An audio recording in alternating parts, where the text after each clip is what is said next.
మన రాష్ట్ర ముఖ్యమంత్రి వర్యులు గౌరవనీయులు నారా చంద్రబాబు నాయుడు గారికి, అలాగే మన స్పీకర్ గారు అయ్యన్న పాత్రి గారికి, అలాగే కూటమి ప్రభుత్వ నాయకులందరికీ కూడా పేరు పేరున నమస్కారం, ధన్యవాదాలు తెలియజేసుకుంటున్నా.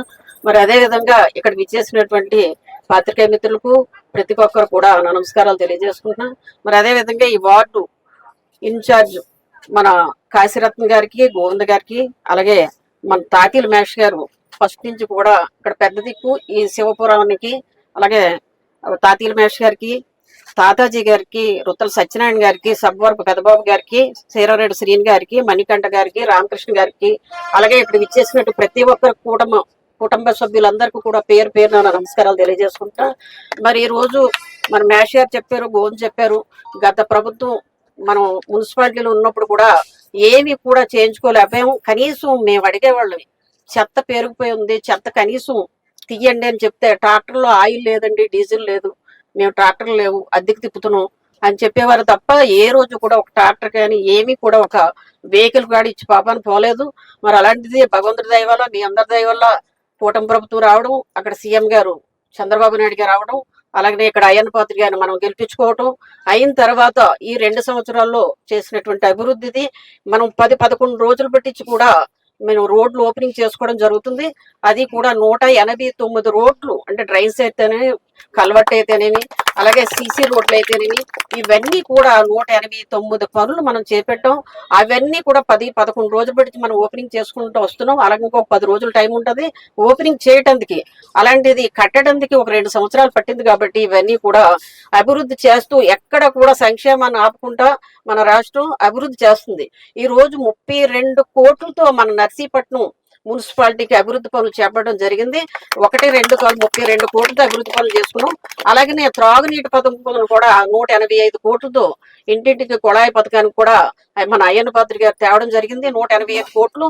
మరి దాంతో కూడా పనులు ప్రారంభించడం జరిగింది.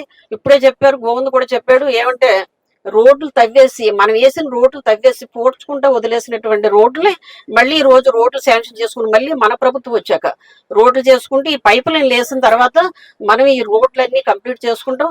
అంటే వీరన్నట్టుగా ఎలా విలేజ్ పెరిగిపోతుంది, టౌన్ లో ఎక్కడ పడితే అక్కడ ఇల్లు కట్టేస్తున్నారు, ఎక్కడెక్కడి నుంచి వచ్చి ఇల్లు కడుతున్నారు. మరి పెరిగిపోతుంది కాబట్టి ఎన్ని ఇచ్చినా సరే మనకు కనిపించదు. లాస్ట్ గవర్నమెంట్ లో మనం ఏంటంటే మున్సిపాలిటీ వాళ్ళు కావడం వల్ల 10 సంవత్సరాలు వెనకపోయింది మన అభివృద్ధి అంతా. దాని వల్ల కూడా మనం వెనకబడిపోయి ఉన్నాం. ఇప్పుడు ఎంత చేసినా తరగట్లేదు, అలా చేస్తున్నాం. మరి అలాగనే అభివృద్ధి ఎక్కడ కుంటుపడకుండా చేస్తున్నాం. చెత్త డస్ట్ ఉంది, మరి ఇక్కడ ఎక్కడికెక్కడ చెత్త పేరుకుపోయి ఉంటే ఈ రోజు అయ్యన్న పాత్రి గారు 2 కోట్లు పెట్టి డంపింగ్ యార్డ్ డంప్ చేసి అక్కడి నుంచి జిందాల్ ఫ్యాక్టరీ కూడా పంపించడం జరిగింది. ఈ రోజు ఒక యూనిట్ కూడా తెచ్చారు, ప్రాసెస్ యూనిట్ అని చెప్పేసి. ఏ రోజు చెత్త ఆ రోజు ప్రాసెసింగ్ చెయ్యాలి, చేస్తే ఎక్కడ కూడా చెత్త నిలవ ఉండదని చెప్పి ఉద్దేశంతో అది ప్రాసెస్ ప్లాంట్ కూడా పెట్టడం జరిగింది. అది కూడా చేస్తున్నారు. ఈ రోజు మనం ఏంటంటే స్టెప్ బై స్టెప్ చేసుకుంటే ఈ అభివృద్ధిని చేసుకుంటూ వెళ్తున్నాం. మరి ఈ రోజు మనం చూస్తున్న 242 కోట్ల రూపాయలు మన మున్సిపాలిటీకి ఇచ్చారు. సామాన్యమైనటువంటి విషయం కాదు. 2 సంవత్సరాల్లో మీరందరూ కూడా గ్రహించాలి. ఏదైనా ఒక విజన్ ఉన్న నాయకుడిని ఎన్నుకుంటే అభివృద్ధి ఎట్లా ఉంటుందని చెప్పి మీకు తెలియజేస్తున్నాను. ఆ విధంగా మీరందరూ ఆలోచించుకోవాల్సిన అవసరం ఉంది. మనం ఎవరైనా ఓటు వేస్తే కనీసం అతను మన గురించి ఆలోచిస్తాడా లేదని చెప్పి వార్డు వారిగా అవనివ్వండి, ఒక ఎమ్మెల్యేగా అవనివ్వండి, మీరు ఆలోచించుకున్న శక్తి ఉన్నప్పుడే ఈ అభివృద్ధి కార్యక్రమాలన్నీ కూడా అవుతాయని చెప్పి ఈ సందర్భంగా తెలియజేసుకుంటాం. గోవింద్ చిన్న కోరికలు అని చాలా పెద్ద కోరికలు అడిగాడు. నేనేమంటానంటే దాని గురించి మీ వివరంగా చెప్పాలి. మేషారు కూడాను అక్కడ చేపల ఉత్పత్తి కేంద్రం లాస్ట్ 5 సంవత్సరాలు పట్టి కూడా దాన్ని కంప్లీట్ గా వదిలేశారు.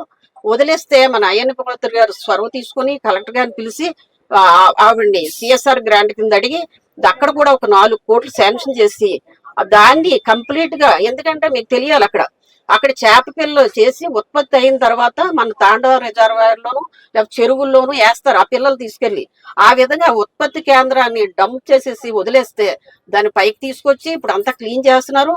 అక్కడే పెద్దవారు అంటే రిటైర్డ్ మేస్టర్లు అంతా ఎక్కువ మన శివపురంలో ఉంటారు కాబట్టి చిన్న పార్క్ కూడా ఏర్పాటు చేస్తానని మొన్ననే ఈ మధ్య అయ్యన్న పాత్రి గారు చెప్పారు.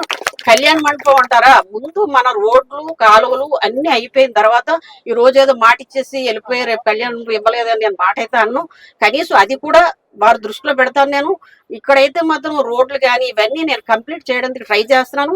కంప్లీట్ అని నేను అన్నా కానీ మాక్సిమం 80% వరకు కూడా డ్రైన్స్ కానీ ఇవన్నీ కూడా మేము చేస్తాం, అభివృద్ధి చేస్తామని చెప్పి సందర్భంగా తెలియజేసుకుంటున్నా. మీరు ఇది కూడా కళ్యాణ మండపం గురించి కూడా అయ్యన్నపాత్రి గారి దృష్టిలో పెట్టి తర్వాత అయినా సరే మనం చూసుకుందాం. కానీ ఇప్పుడున్న పరిస్థితుల్లో మాత్రం అది ఇప్పుడు అవదండి.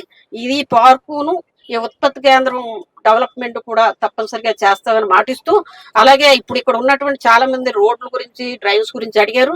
నేను ఏమంటానంటే గోవిందకి మీరందరూ కూడా ఇచ్చి ఎక్కడ ఆర్డర్లో పెట్టండి, ఏది ఇంపార్టెంట్ ఏది ముందు చేయాలి. నా ఇల్లు గురించి ఒకటే ఆలోచించకుండా వర్షం వస్తే ఇల్లు అయినంత ఎంత ఇబ్బంది పడుతున్నారు అన్నటువంటి వాళ్ళు ఆర్డర్లు పెట్టి ఇస్తే అయ్యన్నపాత్రి గారి దృష్టికి తీసుకెళ్లి తప్పనిసరిగా ఇవి కూడా చేస్తామని చెప్పి మాటిస్తూ మీ అందరికి ఇక్కడికి ఇచ్చేసినటువంటి ప్రతి ఒక్కరు కూడా ధన్యవాదాలు తెలియజేసుకుంటూ సెలవు తీసుకుంటాం.